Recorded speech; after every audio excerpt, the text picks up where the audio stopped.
अस्सलामुअलैकुम viewers, welcome to my YouTube channel Cam Medium. Last video में हम लोगों ने फर्टिलाइज़र्स के बारे में पढ़ा था। आज की इस वीडियो में हम लोग पढ़ेंगे सीमेंट इंडस्ट्री के बारे में। ठीक है, तो इसमें हम सीमेंट इंडस्ट्री इंशाल्लाह पूरी की पूरी कंप्लीट कर लेंगे।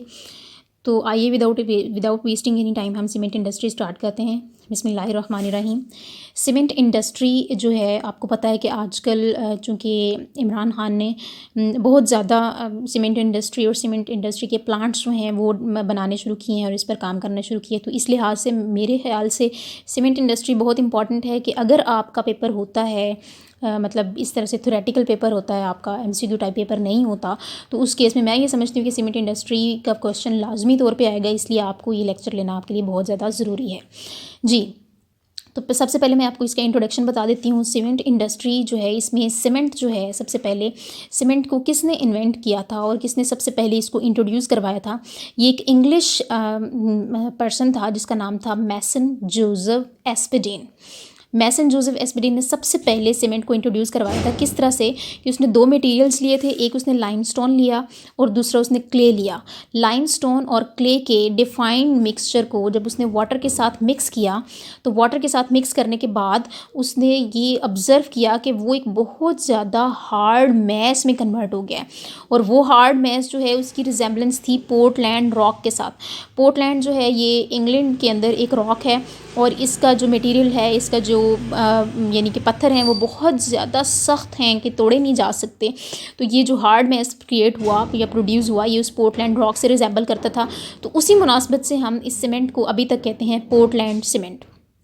पोर्टलैंड सीमेंट कहते हैं। ठीक है, अब हम इसको डिफ़ाइन कर लेते हैं। ठीक है, पोर्टलैंड सीमेंट जो है, इसकी इंपॉर्टेंस के बारे में आपको थोड़ा सा बता दूं कि आपको पता है कि आए दिन हमारे कंट्री के अंदर, बल्कि हमारी कंट्री नहीं बल्कि पूरी वर्ल्ड वाइड बहुत सारी बिल्डिंग्स जो हैं वो तमीर हो रही हैं। कंस्ट्रक्शन इंडस्ट्री जो है उसने बहुत ज़्यादा डेवलपमेंट की है। तो उस डेवलपमेंट में पोर्टलैंड सीमेंट जो है वो बहुत ज़्यादा इंपॉर्टेंट है। आजकल ये सीमेंट हमें बहुत सस्ता मिल जाता है और यानी जो हम इसकी प्रॉपर बैग्स लेते हैं वो ऑलमोस्ट 40 kg 50 kg इतने का बैग होता है और वो हमें 500 to 600 के रेट में हमें मिल जाता है आसानी से।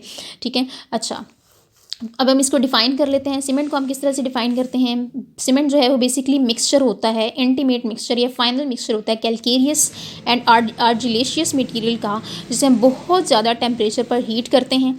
ठीक है, और उससे हम क्लिंकर्स प्रोड्यूस करते हैं। यानी इसकी प्रॉपर डेफिनेशन क्या है, burning and intimate mixture of calcareous. Calcareous का मतलब है कि उस कैल्शियम से रिलेटेड मटीरियल, एंड आर्जिलेशियस का मतलब है क्ले से रिलेटेड मटीरियल। इन दोनों का मिक्सचर जो है at a very high temperature to produce clinkers.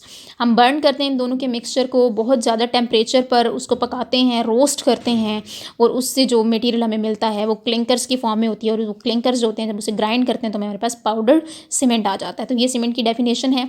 Next हमारे पास है कि हम सीमेंट की प्रोडक्शन जब हम करते हैं, यानी हमने इंडस्ट्री चूँकि हम पढ़ रहे हैं ना सीमेंट इंडस्ट्री, तो उसमें हमने प्रोडक्शन को बेसिकली देखना है।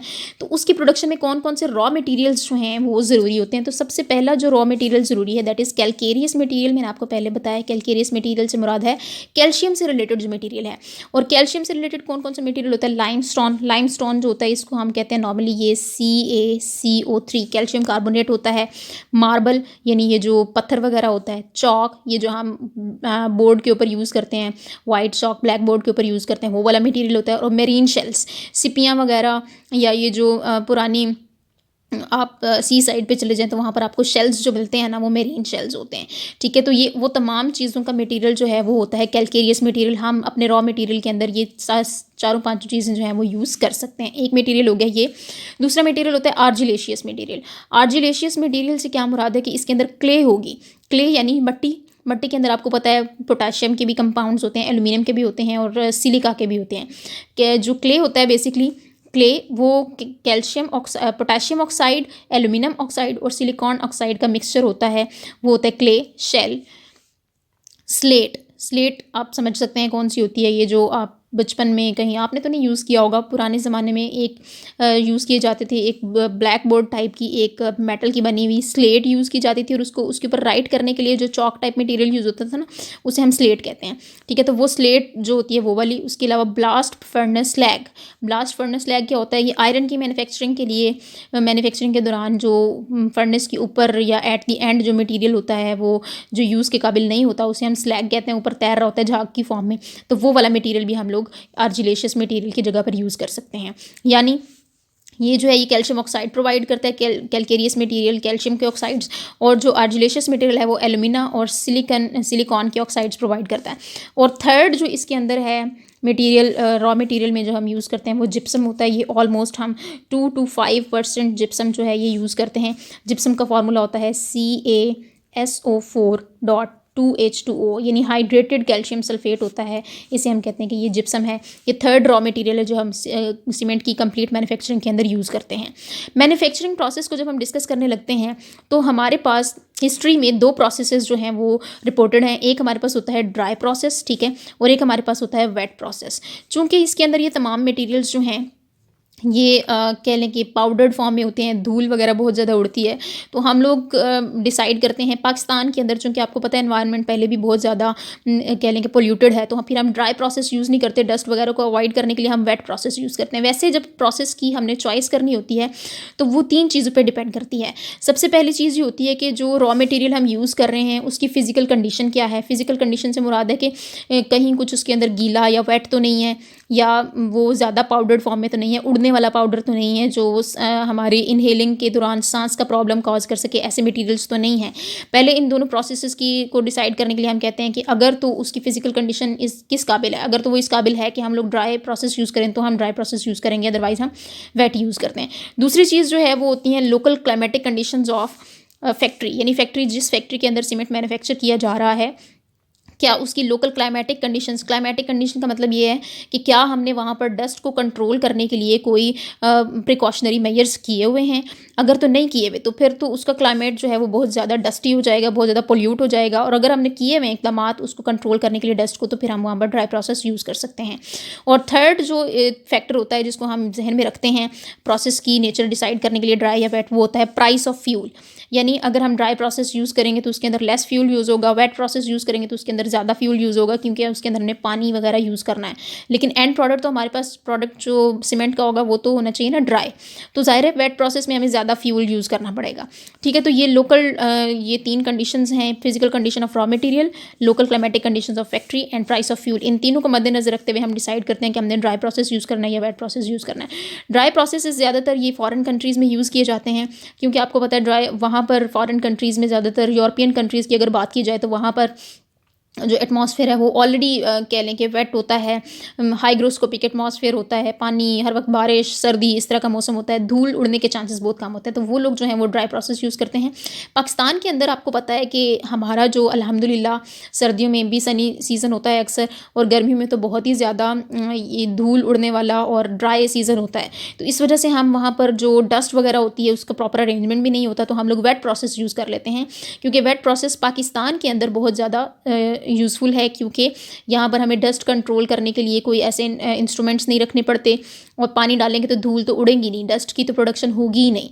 दूसरा ये कि हम इजीली उनको हैंडल कर सकते हैं। क्रशिंग एंड ग्राइंडिंग वेट होगी तो बहुत इजी हो जाएगी, अगर ड्राई होगी तो उसमें हज़ार तरह के मसाइल हमें सामने देखने को मिलेंगे। ठीक है, तो हम पाकिस्तान के अंदर वेट प्रोसेस यूज़ करते हैं। वेट प्रोसेस जो है उसके तकरीबन 5 स्टेप्स होते हैं जो हम कैरी आउट करते हैं सीमेंट की मैन्युफैक्चरिंग के लिए।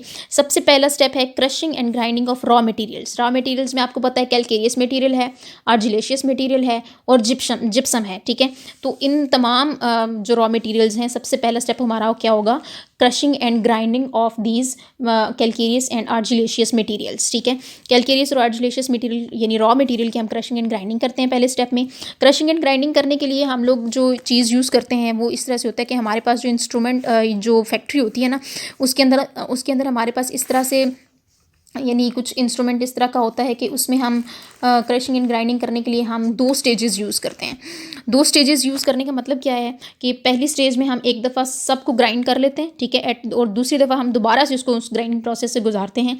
और वो ग्राइंडिंग प्रोसेस जो होता है वो हम रोटेटिंग सिलेंड्रिकल बॉल्स यूज़ करते हैं या ट्यूब मिल्स यूज़ करती हैं। जिस ट्यूब मिल्स का मतलब क्या होता है, यानी हम इसमें 2 तरह के ऑपरेटर्स यूज़ कर सकते हैं। या तो हम इसके अंदर रोटेटिंग सिलेंड्रिकल बॉल, यानी उसके अंदर बॉल जो है वो रोटेट हो रहा होता है सिलेंड्रिकल टाइप का, वो चूँकि इतना हैवी होता है सिलेंड्रिकल बॉल जो है कि वो जब इनके मटेरियल के ऊपर से गुजरता है तो उनको क्रश करता हुआ जाता है। और दूसरी चीज़ हम ग्राइंडिंग और क्रशिंग के लिए जो यूज़ करते हैं वो होती हैं ट्यूब मिल्स। ट्यूब मिल्स से क्या मुराद है, ट्यूब मिल्स बेसिकली ट्यूब्स होती हैं, उसके अंदर स्टील के छोटे छोटे बॉल्स होते हैं, ठीक है, वो फिल हुए होते हैं। और उसको जब हम उन ट्यूब्स को घुमाते हैं तो उन स्टील बॉल्स के साथ जब वो मटेरियल अंडर इन कांटेक्ट आता है तो वो उसको क्रश कर देते हैं, उसको ग्राइंड कर देते हैं। हम एक दफ़ा तमाम मटेरियल इस प्रोसेस से गुजारते हैं, दूसरी दफ़ा फिर हम उस सारे मटेरियल को, यानी 2 दफ़ा हम क्रशिंग एंड ग्राइंडिंग करते हैं, ठीक है। सेकेंड हमारे पास है mixing of materials in correct proportions. Correct proportions का मतलब क्या है कि हमारे पास 2 मेन मटेरियल्स है ना। जी, नेक्स्ट स्टेप है हमारे पास mixing of materials in correct proportions. Correct proportions का मतलब क्या है कि हमने जो इसके अंदर मिक्स करना है ना कैल्केरियस और आर्जिलेशियस मटेरियल को, जिप्सम जो है ये तो हम बाद में यूज़ करते हैं, बाद में मिक्स करते हैं, एट द एंड मिक्स करते हैं जब सारा प्रोसेस जो है वो कंप्लीट हो जाता है।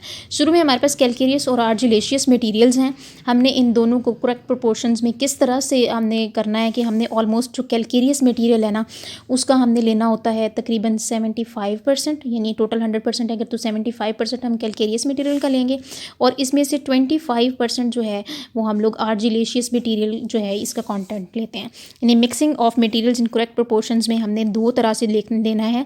हमने 75% प्लस 25% जो है इन दोनों मटेरियल्स को मिक्स करना है। 75% होगा कैल्केरियस और 25% होगा आर्जिलेशियस मटेरियल या क्ले, ठीक है। हमने इनको बहुत अच्छे तरीके से ग्राइंड कर लेना है।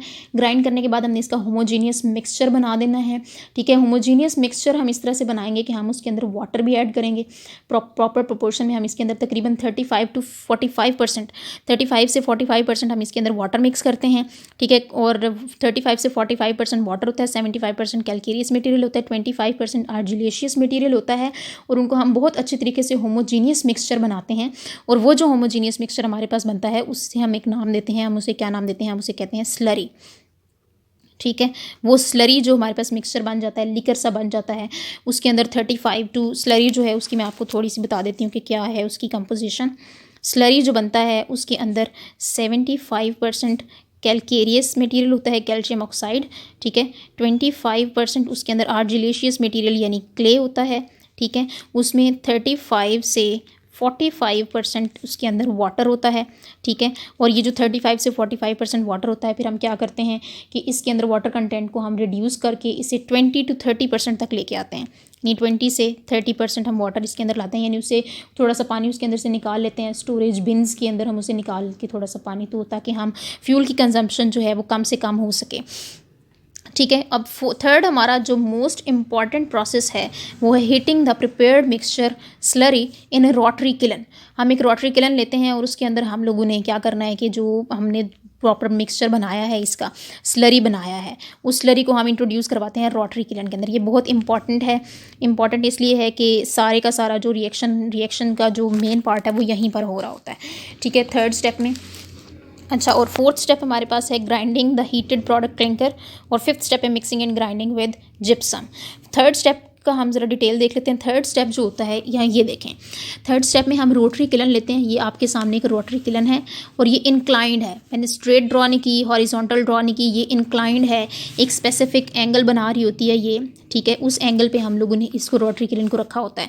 इसका जो डायामीटर होता है ना, ये वाला जो डायामीटर, ये तकरीबन 8 से 15 फीट तक चौड़ा इसका डायामीटर होता है, यानी इसकी चौड़ाई कितनी है, 8 से 15 फीट तक। और इसकी लंबाई जो है, पूरी लंबाई जो है इसकी, ये लेंथ जो है 300 से 500 फीट लंबी होती है। लेंथ इसकी इतनी होती है, 300 से 500 फीट लॉन्ग होती है ये। इसके अंदर हम इसको, इसका जो एक्सिस होता है ना, ये वाला एक एक्सिस जो इधर से भी और इधर से भी ज्वाइन हुआ होता है, हम इसके गिर्द इसको घुमा रहे होते हैं, ठीक है। इसे हम क्लॉकवाइज घुमाएं या एंटी क्लॉकवाइज घुमाएं, जैसे भी घुमाएं, ये घूम रही होती है अपने एक्सिस के गिर्द। यहाँ से हम इसके अंदर इंट्रोड्यूस करवाते हैं स्लरी। स्लरी आपको पता है इसमें 75% है क्या, कैल्शियम ऑक्साइड, और 25% है इसके अंदर क्ले, ठीक है, और साथ में इसके अंदर 20 to 30% जो है वो क्या है, वाटर। ये सारी चीज़ें इसके अंदर मौजूद हैं। ये तमाम चीज़ें जो हैं ये स्लरी के अंदर मौजूद हैं। स्लरी को हम इंट्रोड्यूस करवाते हैं इधर से, ऊपर वाले सिरे से हम इसे डालते हैं इस इधर रोटरी किलन के अंदर। रोटरी किलन जो है इसकी जो शेप है, यानी रोटरी किलन बाहर से अगर हम देखें तो ये एक स्टील का बहुत बड़ा टैंक होता है, ठीक है। और वो स्टील का जो टैंक है उसकी इनर वॉल्स, अंदर वाली साइड जो है ना, उधर हमने ब्रिक्स, फायर ब्रिक्स लगाई होती हैं। फायर ब्रिक्स यानी वो वाली ईंटें जो भट्टी में पकाई जाती हैं, वो हमने इसके अंदर वाली साइड पर उसकी लाइनिंग की हुई है। अब इसके अंदर डिफरेंट टेम्परेचर जोन्स होते हैं, 4 टेम्परेचर जोन हैं। सबसे पहला टेम्परेचर जोन जो है उसे हम कहते हैं that is minimum temperature zone. क्या कहेंगे इसे हम, this is minimum temperature zone, ठीक है। मिनिमम टेम्परेचर जोन के अंदर होता है 500 डिग्री सी टेम्परेचर। जब हम स्लरी को इसके अंदर इंट्रोड्यूस करवाएंगे तो वो मिनिमम टेम्परेचर जोन के अंदर जाएगा, और मिनिमम टेम्परेचर जोन के अंदर जब ये जाएगा तो फिर इसके अंदर से जो मॉइस्चर था ना, ये वाला वाटर कंटेंट 20 to 30%, ये आहिस्ता आहिस्ता इसके अंदर से वेपोराइज होना शुरू हो जाएगा। मॉइस्चर जो है वो रिमूव हो जाएगा। मॉइस्चर के रिमूव होने से यहाँ पर एल्यूमिनियम जो है वो एल्यूमिना Al2O3 में, सिलिकॉन जो है वो SiO2 में, और आयरन जो है वो Fe2O3 में चेंज हो जाएगा, ठीक है। यहाँ पर मिनिमम टेम्परेचर जोन में जो उसके बाद वाला जोन होता है that is moderate temperature zone. ये कौन सा जोन है, moderate temperature zone. Moderate temperature zone के अंदर हमारे पास 800 से 900 डिग्री सी टेम्परेचर होता है। और इस टेम्परेचर के ऊपर क्या होता है, यहाँ पर जो रिएक्शन होता है वो किस नेचर का होता है कि उसके अंदर कैल्शियम कार्बोनेट जो है वो डिकम्पोज होता है। CaCO3 यानी लाइमस्टोन जो है ये डिकम्पोज होगा कैल्शियम ऑक्साइड प्लस CO2 में, ठीक है। ये कैल्शियम ऑक्साइड जो है ये सॉलिड स्टेट में होता है, CO2 जो है ये गैशियस स्टेट में होती है। यहाँ पर मैंने आपको जो रिएक्शन बताया था उसके अंदर क्या होता है कि एल्यूमिना Al2O3 की फॉर्म में आ जाता है, SiO2 की फॉर्म में आ जाता है, और जो तीसरा है वो आयरन ऑक्साइड होता है वो Fe2O3 की फॉर्म में आ जाता है। यहाँ फर्स्ट जोन के अंदर ये तीनों केमिकल्स बनते हैं। सेकंड जोन के अंदर जो कि मॉडरेट टेम्परेचर जोन है, जहाँ पर 800 से 900 डिग्री सी टेम्परेचर होता है, उस टेम्परेचर जोन के अंदर कैल्शियम कार्बोनेट जो है वो डिकम्पोज होकर कैल्शियम ऑक्साइड और कार्बन डाइऑक्साइड गैस बनाता है। उसके बाद हमारे पास थर्ड वाला जोन आता है that is very much important zone. इसे हम रिएक्शन जोन भी कहते हैं, और इसके अलावा इसे हम मैक्सिमम टेम्परेचर जोन भी कहते हैं। इसे हम क्या कहेंगे, मैक्सिमम टेम्परेचर जोन। ये जो मैक्सिमम टेम्परेचर जोन होगा, यहाँ पर टेम्परेचर होता है ऑलमोस्ट 1500 डिग्री सी, ठीक है। 1500 डिग्री सी टेम्परेचर यहाँ पर होता है। और इसके अंदर क्या होता है कि इतने ज़्यादा टेम्परेचर के ऊपर जो कैल्शियम के ऑक्साइड हैं, ये जो कैल्शियम ऑक्साइड यहाँ पर बना है, ये calcium oxide, silica SiO2, alumina Al2O3 और आयरन Fe2O3, ये एक दूसरे के साथ कंबाइन करते हैं और फिर ये बनाते हैं यहाँ पर silicates, calcium silicates, calcium illuminate और कैल्शियम फेरेट। यानी ये वाला जो रिएक्शन जोन है ना, हीटिंग टेम्परेचर जोन, इसके अंदर जो है कैल्शियम ऑक्साइड कंबाइन करता है SiO2 के साथ, और ये CaSiO3 बना देता है कैल्शियम सिलिकेट। CaO अगेन ये कंबाइन करता है Al2O3 के साथ, तो ये CaO.Al2O3 कैल्शियम एल्यूमिनेट बना देता है। और अगेन CaO जो है ये Fe2O3 आयरन के साथ कंबाइन करता है, तो CaO.Fe2O3 बना देता है that is calcium ferrite. Calcium ferrite, calcium aluminate, calcium silicate, ये बना देते हैं। और ये कहाँ पर बनता है, मैक्सिमम टेम्परेचर जोन के अंदर ये वाले रिएक्शंस जो हैं ये हो रहे होते हैं, ये सारे के सारे, ठीक है। अच्छा, उसके बाद क्या होता है कि स्लरी को इस पूरे टैंक के अंदर से ऊपर से मूव करते हुए नीचे आने तक इसको तकरीबन कितना टाइम लगता है, इट टेक्स 3 to 4 hours, यानी 3 से 4 घंटे जो हैं ये स्लरी को नीचे आने तक लगते हैं। और जब ये हाई टेम्परेचर जोन में से गुजरता है, ये तमाम रिएक्शंस हो जाते हैं। उसके बाद ये आता है इस टेम्परेचर जोन में, इसे हम कहते हैं कूलिंग जोन। इसके अंदर होता है 150 से 200 डिग्री सी टेम्परेचर, यानी इसको हम क्या कहेंगे, इस जोन को, इसको हम कहेंगे this is cooling zone. Cooling zone का ये जो टेम्परेचर होता है ये होता है 150 से 200 डिग्री सी, यानी जो तमाम मिक्सचर बन चुका है, यहाँ पर जो तमाम ये प्रोडक्ट्स हमारे पास बन चुके हैं, इनको हम ठंडा कर लेते हैं, इस चार्ज को हम बिल्कुल कूल कर लेते हैं, और ये 150 से 200 डिग्री सी तक हम इसका टेम्परेचर ले आते हैं। अब यहाँ तक पहुँचने तक जो चार्ज था ना हमारे पास, जो स्लरी था, मिक्सचर था, शुरू में थिक सा पेस्ट वगैरह, पेस्ट की तरह का जो मिक्सचर था, वो नीचे आते आते पहले रिएक्शन हुए, ये 3 प्रोड्यूस हुए, फिर रिएक्शन हुआ, फिर कैल्शियम ऑक्साइड, फिर रिएक्शन हुए, फिर ये सारे सिलिकेट्स, एल्यूमिनेट्स और फेराइड्स बने, फिर रिएक्शन हुए, फिर वो कूल होकर एक छोटे छोटे दाने बना देते हैं।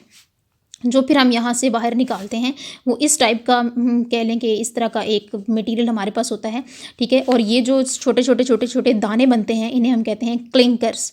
और क्लिंकर्स जो हैं इसकी शेप किस तरह की होती है कि या तो ये ग्रीनिश ब्लैक होता है, ग्रीनिश ब्लैक, ठीक है, या फिर ये ग्रे कलर का होता है, ठीक है। ये दो कलर्स होते हैं और ये कलर्स के छोटे छोटे छोटे छोटे आप कह लेंगे क्लिंकर्स होते हैं, ये छोटे छोटे छोटे छोटे ज़र्रे होते हैं, ठीक है। और ये इनका साइज़ होता है, इनका साइज़ आप कह सकते हैं कि ये नट्स यानी मूंगफली का साइज़ या फिर पीस यानी जो आपके पास अखरोट का साइज़ होता है वो इस साइज़ के होते हैं, छोटे छोटे छोटे छोटे, ठीक है। और ये हमारा जो थर्ड स्टेप था ना ये वाला, heating the prepared mixture in slurry in rotary kiln, ये हमारा कंप्लीट हो जाता है।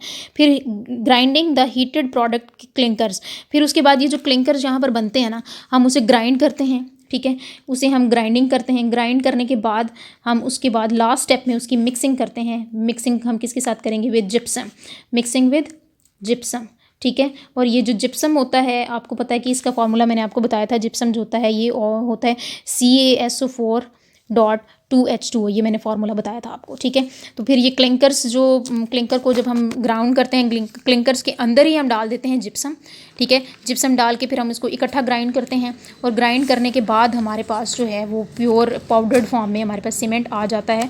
और फिर हम उस सीमेंट की बैगेजिंग वगैरह कर लेते हैं, बैगेजिंग या पैकेजिंग कर लेते हैं, उसे पैक कर देते हैं बैग्स के अंदर, ठीक है।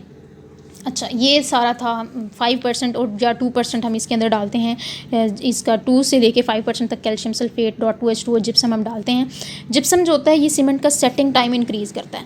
अब सेटिंग ऑफ सीमेंट क्या है? बेसिकली हमने सीमेंट की मैन्युफैक्चरिंग यहाँ तक तो कर ली, अब उसके अंदर सेटिंग किस तरह से होती है? इतना हार्ड मैस, ये जो मैंने बताया कि पोर्टलैंड रॉक से मिलता हुआ एक मटेरियल बनता है जिससे हम तोड़ नहीं सकते, इतना सख्त मटेरियल बन जाता है कि ईंट के साथ अगर आप जोड़ दें तो फिर ईंट को सीमेंट को सेपरेट करना मुश्किल हो जाता है। ईंट टूट जाएगी लेकिन उससे सीमेंट उतरेगा नहीं, ठीक है। तो ये सेटिंग टाइम जो है, सेटिंग ऑफ सीमेंट, ये किस तरह से होती है? इसमें दो तरह के रिएक्शंस इन्वॉल्व होते हैं। कुछ रिएक्शंस होते हैं जो पहले 24 घंटे में होते हैं और कुछ रिएक्शंस होते हैं जो पहले 1 से लेकर 7 दिनों के अंदर अंदर होते हैं। जो पहले 24 घंटे में रिएक्शन होते हैं उसमें क्या होता है कि हमारे पास जो कैल्शियम एल्यूमिनेट बना है ना यहाँ पर, ये CaOAl2O3, तो CaAl2O3 जो हमारे पास बना है कैल्शियम एल्यूमिनेट जो है ये वाटर को अब्जॉर्ब करके तो वाटर ऑफ हाइड्रेशन यानी हाइड्रेटेड कैल्शियम एल्यूमिनेट बना देता है। और ये 3CaO, इसे हम कहते हैं ट्राई कैल्शियम एल्यूमिनेट। क्या कहते हैं इसको? Try calcium aluminate. क्यों? क्योंकि 3 कैल्शियम के हैं, ठीक है, ये एक Al2O3 का है और 6 वाटर के हैं। वाटर ऑफ हाइड्रेशन है ये। ट्राई कैल्शियम एल्यूमिनेट जो होता है ये वाटर ऑफ क्रिस्टलाइजेशन अब्जॉर्ब करता है, ठीक है, और 6 वाटर मॉलिक्यूल्स अपने साथ लगा लेता है। ये वाटर ऑफ हाइड्रेशन है, ये हाइड्रेटेड ट्राई कैल्शियम एल्यूमिनेट बनाता है जो कि कोलाइडल जेल होती है, एक जेल टाइप। जेल समझते हैं ना, जो सॉलिड और लिक्विड के दरमियान का जो मटेरियल होता है वो जेल बना देता है। दूसरा फिर इसके अंदर क्या होता है कि वो जो tricalcium aluminate hydrated gel बनी है वो फिर जिप्सम के साथ, जिप्सम के 3 कह लें कि 1:3 के साथ ये कंबाइन करता है। जिप्सम के साथ जब कंबाइन करता है तो अपना वाटर ऑफ हाइड्रेशन था ना, ये वाले 6 वाटर मॉलिक्यूल्स, इनको लूज़ कर देता है। और लूज़ करने के बाद ट्राई कैल्शियम एल्यूमिनेट और साथ में जिप्सम के साथ ये अपनी पूरा एक हाइड्रेटेड सैंपल जो है वो बना लेता है। ये जो हमारे पास चीज़ बनती है ना, इस चीज़ को हम कहते हैं, ये क्रिस्टल बनाते हैं। और ये कैल्शियम सल्फो एल्यूमिनेट, क्या कहते हैं इसको? कैल्शियम, मैं लिख देती हूँ यहाँ पर, कैल्शियम सल्फो एल्यूमिनेट ये बनता है, ठीक है। और कैल्शियम सल्फो एल्यूमिनेट जो है ये फर्स्ट 24 आवर्स के अंदर ये सारे रिएक्शंस होते हैं। यानी क्या होता है कि ये जो जेल है ना ये इजीली आहिस्ता आहिस्ता आहिस्ता आहिस्ता अपना वाटर ऑफ क्रिस्टलाइजेशन लूज़ करती है। और वाटर ऑफ क्रिस्टलाइजेशन जब लूज़ करती है तो ये जम जाती है वहाँ पर ना, दीवार के साथ या ईंट के साथ या आपस में। तो ये वहाँ पर एक दूसरे के साथ एडहेसिव मटीरियल की वजह से, चिपकने वाले मटीरियल की वजह से वाटर जब लूज़ करते हैं तो वाटर इवेपोरेट हो जाता है और ये सख्त होकर उसके साथ जुड़ जाती है। फिर आगे जो रिएक्शंस हैं नेक्स्ट 7 डेज़ के अंदर, वो उसमें क्या होता है, कैल्शियम सिलिकेट जो है जब ये वाटर के साथ रिएक्शन करता है तो ये कैल्शियम हाइड्रोक्साइड बनाता है। कैल्शियम एल्यूमिनेट जो है जब ये वाटर के साथ रिएक्शन करता है तो ये एल्यूमिनियम हाइड्रोक्साइड बनाता है। कैल्शियम हाइड्रोक्साइड जो है ना जब ये बनता है तो ये नीडल लाइक स्ट्रक्चर बनाता है। यानी सीमेंट की फॉर एग्जांपल सपोज करें ये दीवार है तो उसके अंदर यहाँ पर हमने सीमेंट अप्लाई किया हुआ तो वो नीडल लाइक स्ट्रक्चर बनाएगा यूँ। नीडल लाइक सीधा सीधा सीधा सीधा स्ट्रक्चर बनाता है, और जब वो सीधा सीधा स्ट्रक्चर बनाता है तो उसके अंदर आ जाती हैं पोर्स, पोर्स बन जाते हैं। वो जो पोर्स बनते हैं ना, वो पोर्स फिर कवर करता है एल्यूमिनियम हाइड्रोक्साइड। एल्यूमिनियम हाइड्रोक्साइड जो होता है ना, इसकी होती है, कह लें कि एडहेसिव नेचर होती है, जेली टाइप मटेरियल होता है, और जेल जब भी हम अप्लाई करते हैं वो तमाम जो इसके अंदर पोर्स होते हैं उनको फिल कर देती है।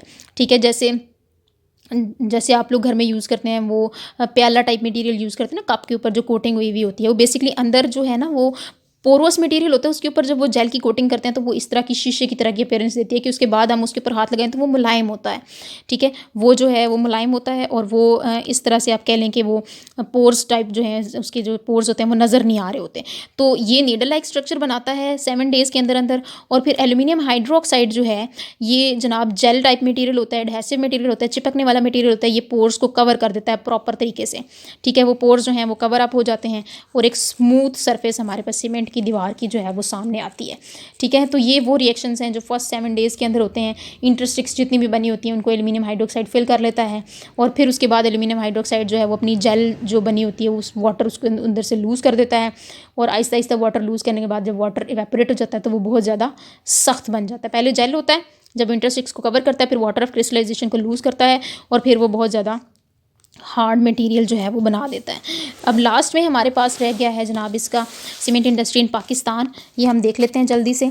पाकिस्तान के अंदर जो जब पाकिस्तान बना था ना, यानी जब पाकिस्तान वजूद में आया था, वेस्ट पाकिस्तान, तो मगरबी पाकिस्तान जो था, यानी जहाँ पर हम रह रहे हैं, उस पाकिस्तान के अंदर 1947 में ऑलमोस्ट कह लें कि 4 सीमेंट प्लांट्स थे, सिर्फ 4 सीमेंट के प्लांट्स थे, जिनके अंदर 3,300,000 टन सीमेंट जो है वो हर साल बनाया जाता था। फिर जब 1954 ये इतना थोड़ा सा अरसा गुजरा, 9 साल तकरीबन, 9 यानी कि 7 से 8 साल गुजरे, तो उन सालों में क्या हुआ कि प्रोडक्शन को इंक्रीज़ किया गया, और वो प्रोडक्शन तकरीबन 6,600,000 टन तक पहुंच गई। 1956 में हमने 2 नए सीमेंट फैक्ट्रीज़ नई बनाई, एक दाऊद खेल में और दूसरी हैदराबाद में।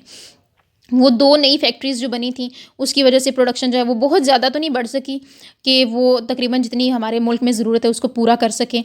ठीक है, तो लेकिन हमने जो है कॉन्टीन्यूसली कोशिश हम करते रहे कि हम इसके अंदर सीमेंट इंडस्ट्री या कंस्ट्रक्शन इंडस्ट्री जो है उसको हम थोड़ा सा इन्हांस कर सकें।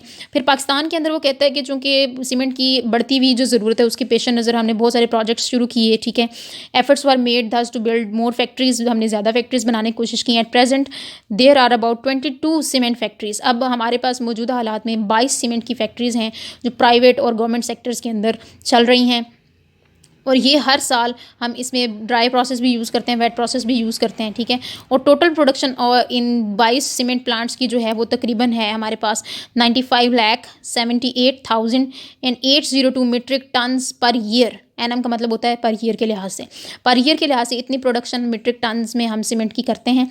ठीक है, और अब रिसेंटली इमरान खान का जब से हुकूमत आई है तो इसने जनाब शुरू किया है सीमेंट इंडस्ट्री के ऊपर, कंस्ट्रक्शन इंडस्ट्री पर इसने बहुत ज़्यादा इन्वेस्टमेंट की है, और उससे पर ईयर जो कॉस्ट है या पर ईयर जो प्रोडक्शन है सीमेंट की वो बहुत ज़्यादा इंक्रीज़ हुई है। अब ये आप लोगों की असाइनमेंट है कि आपने देखना है कि प्रेजेंट यानी 2020 में कितने नए सीमेंट प्लांट्स लगाए गए हैं, और उन नए सीमेंट प्लांट्स ने कितनी प्रोडक्शन जो है वो स्टार्ट की, और हमारी कितनी कंस्ट्रक्शन इंडस्ट्री जो है वो इम्प्रूव हुई है। ठीक है बेटा, अगर आपको अभी आज के लिए इतना काफ़ी है। अगर आपको ये वीडियो अच्छी लगी है, आप इसको लाइक करें, शेयर करें, और चैनल को ज़रूर सब्सक्राइब करें, और उन बच्चों के साथ तो लाजमी तौर पे शेयर करें जिनके पास टीचर मौजूद नहीं है, ताकि वो इसको बहुत अच्छे तरीके से लर्न कर सकें। ठीक है, आप इसको पढ़िएगा, लर्न कीजिएगा। मुझे लगता है कि ये पेपर में लाजमी तौर पे ये क्वेश्चन आएगा। ठीक है, तो आप इसको बहुत अच्छे से प्रिपेयर कीजिएगा। जिस चीज़ की आपको समझ नहीं आई, कोई कन्फ्यूजन है, वो आप मुझसे पूछ सकते हैं किसी भी टाइम, व्हाट्सएप में, जहाँ मर्ज़ी। ठीक है, तो अपना ख्याल रखिएगा, पढ़िएगा बहुत अच्छे तरीके से, पेपर पॉइंट ऑफ व्यू से ये बहुत इंपॉर्टेंट है। तो इतना काफ़ी है आज के लिए बेटा। अल्लाह हाफ़िज़, अपना ख्याल रखिएगा।